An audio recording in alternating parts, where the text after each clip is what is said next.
Hey guys, this is Tim from Decoding Panels under the Codex Podcast banner.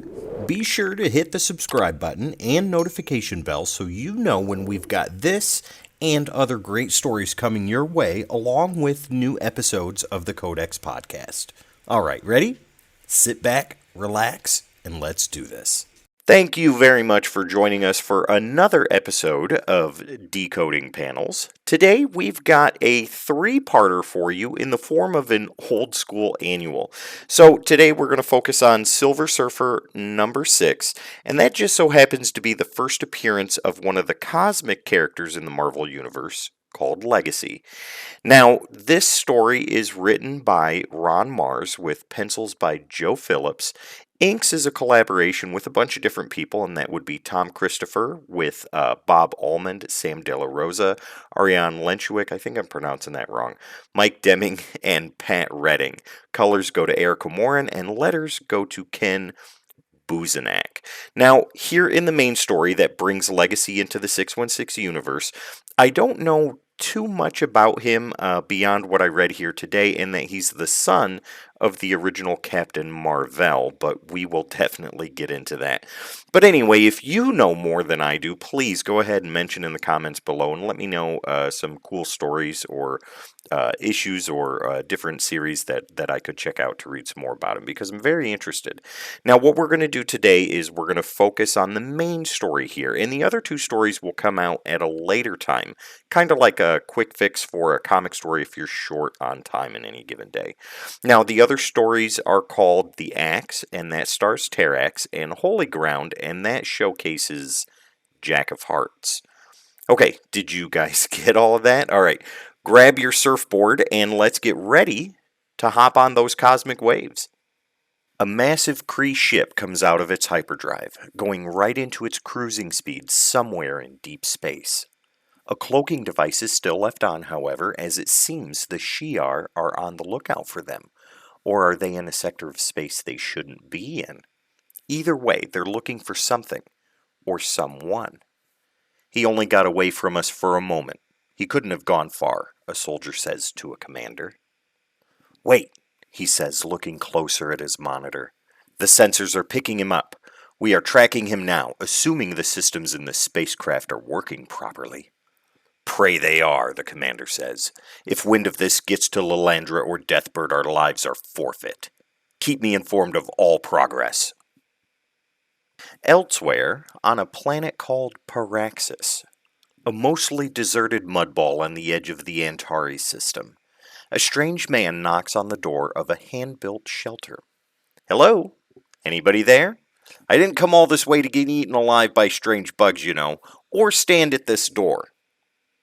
The door swings open, revealing a mysterious, if beautiful woman. I can hear you, she says. My apologies, the stranger says. I wasn't sure if... Do you have them? She says, cutting him off. Of course. I think you'll be quite pleased with them. She lets him enter as he brings out a small box from his satchel. She opens that box, mesmerized by whatever is inside, not yet for our eyes to see. My employer, Hamal Kesht, went to great lengths to make sure they were made exactly how you requested. I also went through a lot of trouble just to bring them to you. Word's getting around about these things, and one group in particular really wanted to get their hands on them. Good thing for you, I have some experience in matters of a sensitive nature. The stranger continues. I got away easy enough, though. But I will tell you, they won't give up so easily. It's very possible they're going to come here too. The Kree are nothing if not tenacious. I do not fear the Kree, the woman says, shutting the box. Maybe they have a reason to fear you. Either way, I'd just as assume not be here if that happens. Now, how about that payment? The stranger holds out his hand, waiting. Ah, yes, of course. The woman pulls out some kind of star pendant.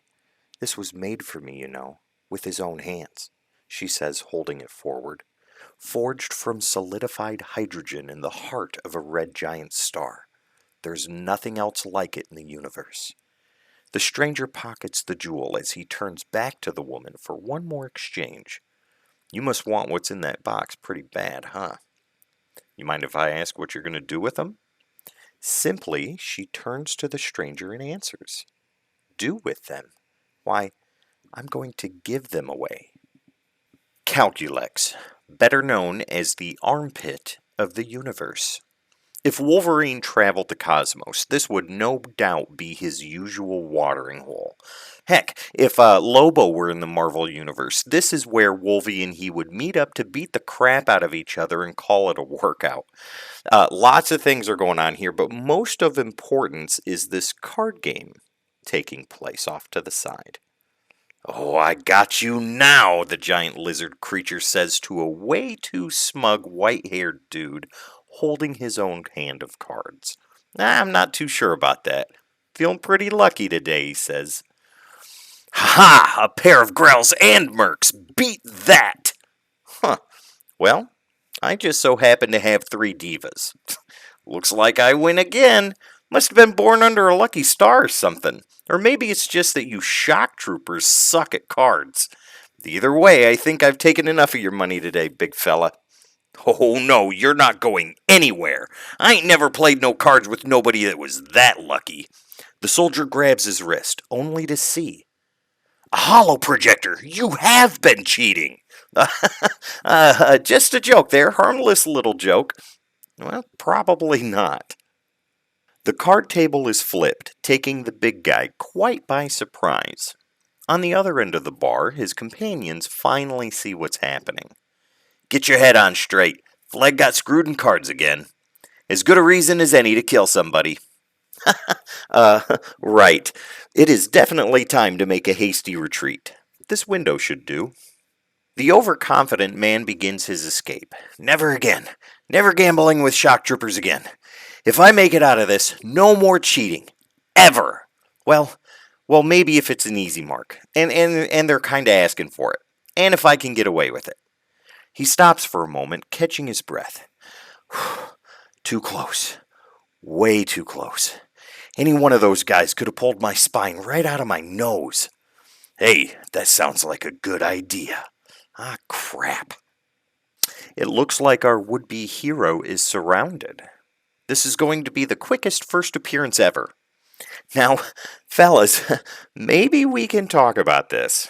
I don't think so. You don't think so? Let me hit him first, Bach. Yeah! Fists go flying, to the face, to the gut, over and over and over as our would-be hero's first appearance is fast becoming his last, when all of a sudden, the Silver Surfer arrives. Cease this violence at once, or there will be consequences. He's kidding, right? Has to be. Just who are you supposed to be anyways? Get a life. Get lost. Get some clothes.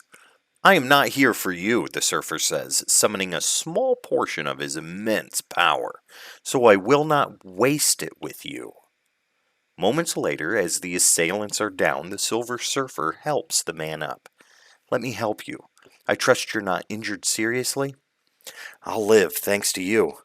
It could have been a lot worse, he says, coming to his feet and wiping blood from his mouth. He tilts his head back to stop his bloody nose. Are you who I think you are? He says to the surfer. I imagine so. Well, thank you. If you hadn't surfed on by when you did, I'd be a stain on that wall over there. I am not here by accident, the surfer says. I'm here for you. What? You don't even know me. I know enough about you to know that your treatment by those shock troopers wasn't entirely undeserved. If you've cheated them in any way, you will return what you took. What are you, my mother? No, the surfer says. I am simply her messenger. Elysius wants you back on Paraxis. Now. Back in the far reaches of space. Sir, a crewman says, we have confirmation. We've tracked the items to a planet called Paraxis, not far from where we are now. Our records show that the planet is cataloged as uninhabited. There isn't supposed to be anybody there. Well, the commander says, it seems there's someone there now. His hammer begins to surge with power. Could this be Ronan, the accuser? Back to the surfer and our newfound hero. Rocketing through space, they are fast approaching their destination. I grew up on Paraxis, but I didn't think anyone even knew about it. Or us. How do you know my mom? The Silver Surfer is focused, but answers. We have mutual acquaintances. Friend of the family? I get it. Maybe you can tell me what the heck is going on, and why she wants me home so bad. I left when I was 17 and haven't been back in years. What's the big deal? I promised her I would tell you nothing, Surfer replies dryly. Ah, she's probably just lonely. My dad wasn't around much. I bet you know him too. Eros of Titan. He was always out doing something, or someone. Can't really hold that against him though. Don't get me wrong, he's always made sure we didn't go without, but he just wasn't there to be any sort of real father. They arrive at Paraxis as the young man continues. I guess that's why Mom always seems so sad. Like she lost something. Something she was never going to get back. Inside the hut. Mom, I'm glad to be home. Really. Mother and son hug, not seeing each other in years. Genis, it's been too long. It's like I haven't seen you in ages. Mom, you know there wasn't anything here for me. There wasn't then, but there is now. What are you talking about? Why did you even want me back here so fast? His mother steps away. It's time you learned some truths and made some choices. Eros wanted to be here for this, but something came up. What did you expect? Genis says, frustrated. He was never around anyway, so what made you think he would be here for this? Genis, Eros is not your father. Above the planet. We've maintained orbit, sir. We can have you down there as soon as you're ready. Begin transport. I want to be well away from the dwelling. I don't want them to know we're coming. Back to Genis. Wait a minute. Not my father? Forgive me, Surfer says. This is a private matter, and I'm sure you'll want to discuss this alone. I will be outside. As the Silver Surfer steps out, we can hear the conversation continue. Well, if Eros isn't my father, then who the heck is? There isn't any easy way to explain this, Elysius says, bringing back memories from long ago. Your father, your real father, was Mar-Vell of the Kree, Captain Marvel, a legend from one side of the universe to the other. We were lovers right to the end. It was difficult to watch him go. He was a hero. He deserved a better end than this. That cancer, the inner wasting, whatever name you want to give it, he didn't deserve that. When the end finally came, I was never more alone than that day. I was empty. I had nothing left of our love to take away. I did what I did because I wanted to keep a part of him with me. Whether that was right or wrong is for you to decide. I accessed Mar-Vell's DNA from the Titan Central Computer. It was all right there in case a cure was found. I figured out a way to replicate it. Once I did that, it was easy to conceive a child. You. In Mar-Vell's final days, he asked Eros to take care of me. Of you. He took on the father role. Since that day, he was always there to make sure I never went without. But he does have his own life, his own needs. You must understand that. You were born like any normal child. It was Mentor, Eros's father, who convinced me you could be anything but normal. Mar-Vell's enemies would not hesitate to take revenge on a child, so titanium technology was used to aid you, to protect your identity. Now, to protect you, you were aged to a young boy. We gave you memories of a childhood you never had. We came here from Titan because I thought the isolation would keep you safe. Within a short time, though, you were ready to leave. I knew I couldn't hold you back. You looked so much like your father that day, heading off to conquer the galaxy. Your clothes were even similar to his, but I couldn't tell you that. Not until you were older. Not until now. Alexius opens the box from earlier, showing Genis the contents inside. We're talking about your future. It's time for you to either take on your father's legacy or leave it buried with him. I'm not sure I want such a dangerous life for my son, like his father's, but that's for you to figure out. Here, these are for you, if you want them. Genis looks inside, mesmerized. This is all too much. The Silver Surfer stands idly by on his board, contemplating what Genis will decide, when suddenly, "Take him quickly. He is not our objective, just a distraction." "Cree!" the Surfer shouts, taken by surprise. "You being here is unexpected, but the Cree will not tolerate any interference." A blast is shot toward the Silver Surfer, but he evades effortlessly. "Empire?" The Silver Surfer returns fire. "There's nothing left of your empire except for a few dilapidated ships and a handful of tired soldiers."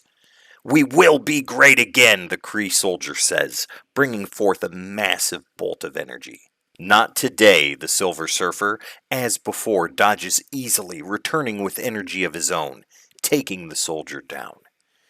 In the aftermath of the battle, the Surfer knows why the Kree have arrived. It's obvious. "Such a force could prove devastating in the wrong hands," Surfer says, surveying the surrounding area. "The Kree must be kept from this at all costs. I have to look for more soldiers hidden away." "Oh, there are no more soldiers."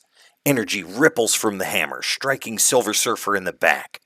"There is only Ronan, the accuser." Back in the cabin. "These are wristlets, modeled after your true father's neckbands. They're made to trigger the energy within you." "Energy?" Genis says. "Yes, it's been dormant since you were born. When you put those on, if you put them on, you will have power like your father's. You'll have no choice but to follow in his path then." "Mom," Genis says, taking everything in.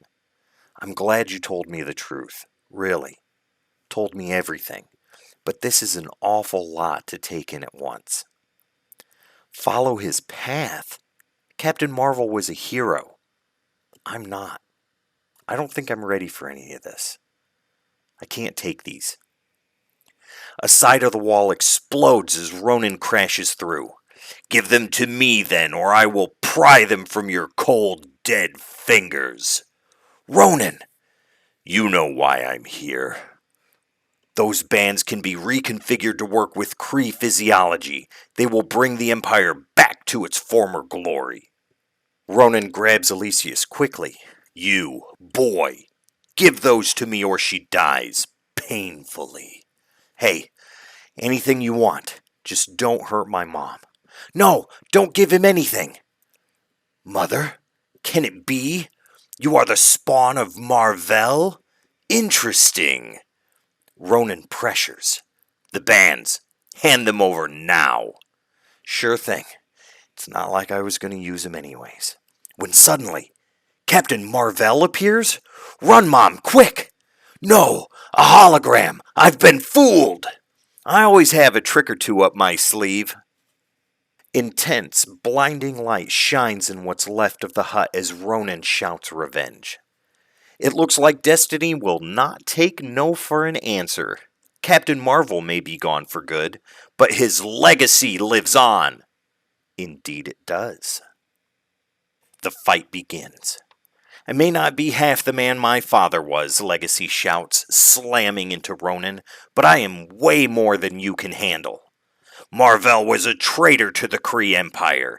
He may have escaped punishment," Ronan says, blasting Legacy with power from his hammer. "You will not." Legacy is hit again and again. It's almost too much. A quick recovery for Legacy. "Well, since you put it that way, maybe we should talk this over?" "Probably not." Energy shoots from the wristlets, but it appears to have no effect on the accuser. "You think you can defeat me, the strongest amongst the Kree? I hold the universal weapon. I am the accuser, and I find you guilty." Legacy is laid out. Ronan stands over him victorious. By the way, son of Marvell, I have decided against letting you live. But wait, from behind, Ronan is blasted with cosmic power. As his armor singes and smokes, who else but the Silver Surfer has come to Legacy's aid? You are a coward, Ronan. I expected better from you. Surfer, on your feet, he says. We must not give Ronan any time to recover. Indeed they don't. Ronan is sent flying, and not in a good way, as he crashes into the ground hundreds of feet away. Quick, we must keep up the pursuit. If he escapes, we have a serious problem, I know. Ronan is quick to recover and realizes the type of situation he's in right now. He can't take on two cosmic-powered beings at the same time, so his only option is escape. But these two will not be forgotten. Oh no. You are now sworn enemies of the Kree, he shouts, punching buttons on the control pad. You both have gained the wrath of Ronan the Accuser. I will be back, and I will have my revenge. In a flash of light, Ronan is gone. The early hours of the next morning. It's been a few hours since Ronan escaped. I don't think he's coming back. Are you sure you don't want me to come with you? Silver Surfer asks Legacy. No, this is something I have to do myself. Maybe stay here, help my mother rebuild? Of course. Legacy and his mother hug one last time. I'll be back. I just have to do this. I understand, she says. Thank you, he says to his mother. Thank you for telling me the truth.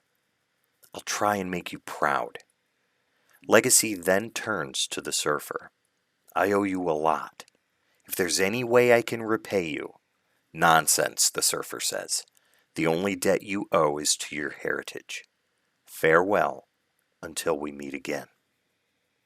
Not too long after, Legacy is left with his own thoughts. I wish I had a chance to meet you, just once.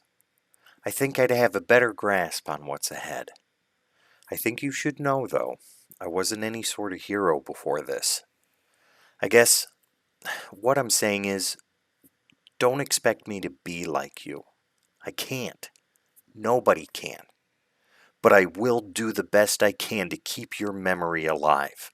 I will carry on the tradition and be worthy of the legacy of Captain Marvel.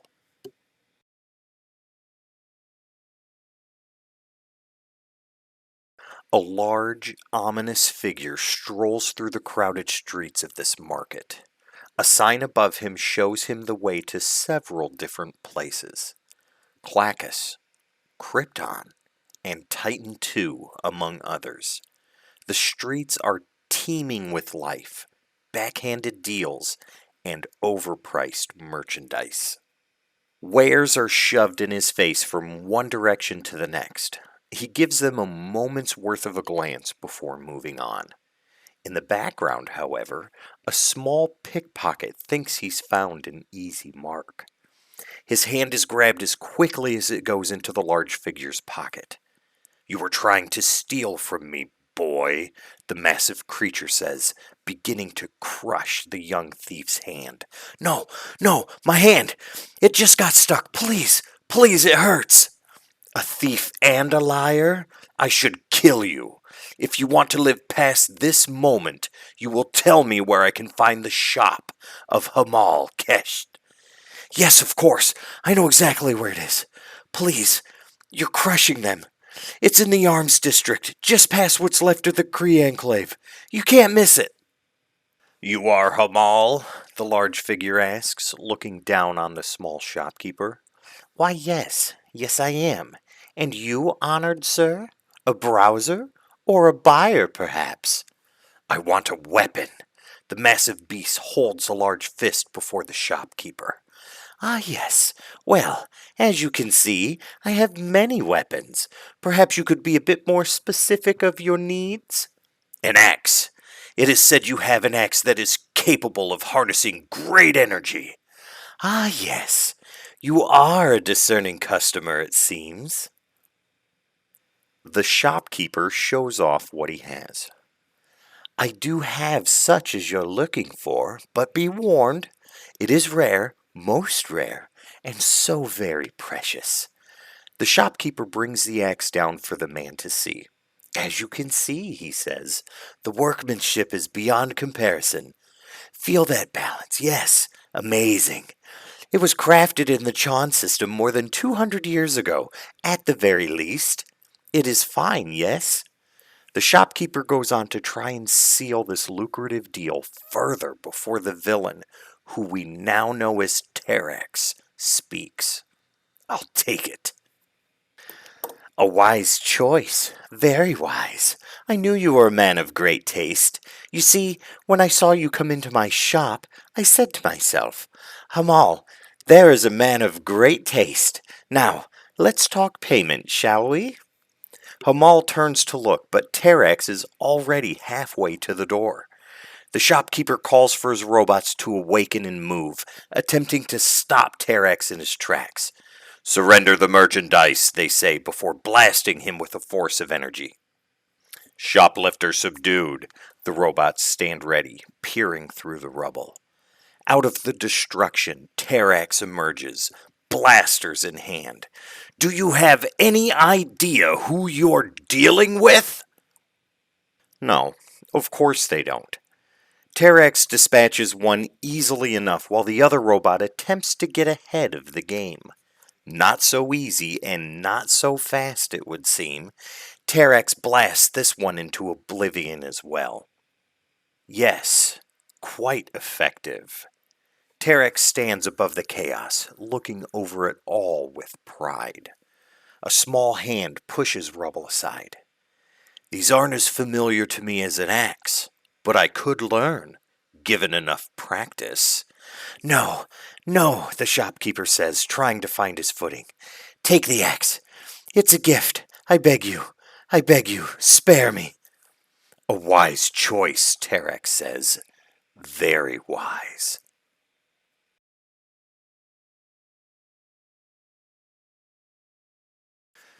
Beautiful scenery and a lake. Jack of Hearts and Ganymede are here, and Jack of Hearts really doesn't know why, so he asks, what exactly are we doing here? What is this place? Ganymede is testing the water, feeling its temperature.